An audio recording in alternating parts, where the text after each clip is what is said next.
This is the thin wall roller assembly from Rogue Fabrication. This patent pending subassembly drops into any tubing bender we've made since about the year 2014.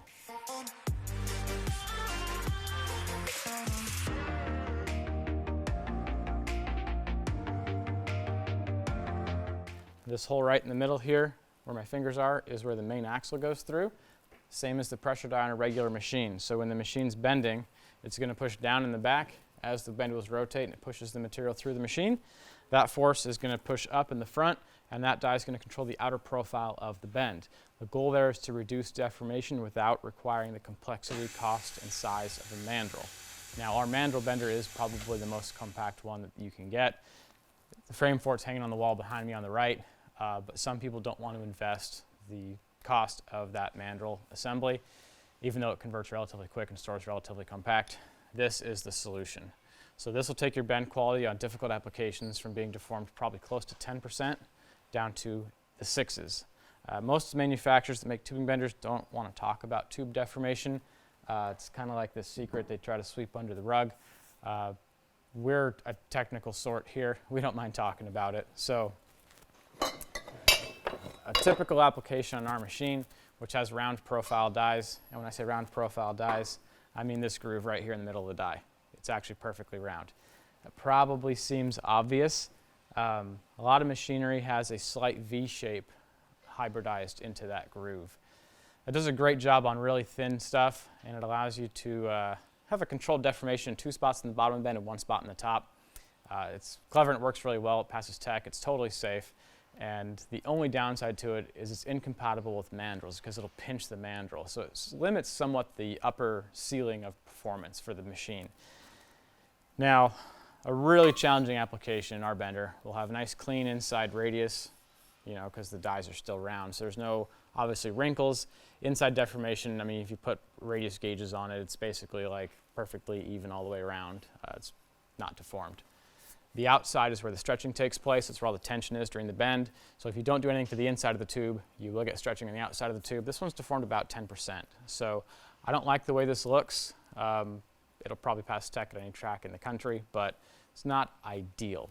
What is ideal is to throw the thin wall roller in your machine and get bend quality that's looks at least twice as good. This is deformed 6%. Now side by side, it looks like it's half as much. It's actually still 2/3 as much deformed, but it looks far better than that. And of course, true to our machine, the inside of the bends are basically flawless, but the outside still has some perceptible deformation, but it's very, very mild, and you can still easily notch to this in the corners vertically without having any sort of deformation to deal with in terms of weld gaps. So great way to go. And as this piece is showing off, still 100% S-bend compatible, so you can still do the back-to-back bends, no space in between whatsoever. This is still the only machine I know of, the M600 line, the 601, 5, or 25, that can do true S-bends with no spacing between them. So huge flexibility for the machine, broadest application range possible. The same thing we've been trying to bring you guys since the beginning, just making sure you can do as much as possible in your shop. So these assemblies, like I said, are completely adjustable in terms of where the pressure goes, so you can adjust the axle's position in the machine. They also, with removal of a couple snap rings, can be changed out, so you can change these pressure dies out.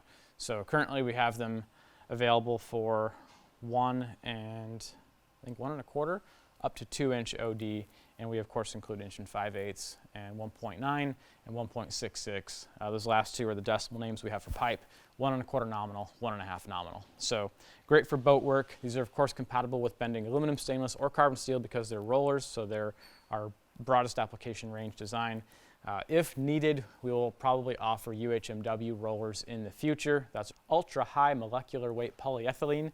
It's that fancy high lubricity white engineered plastic that we have our standard friction pressure dies made from, optionally for doing polished materials. So that is the thin wall roller.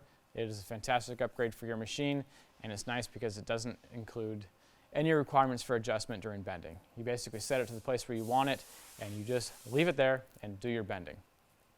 So check it out at roguefab.com. If you guys have found this video informational, let us know in the comments. Let us know if you've ever seen anything similar in the past, and comment, subscribe.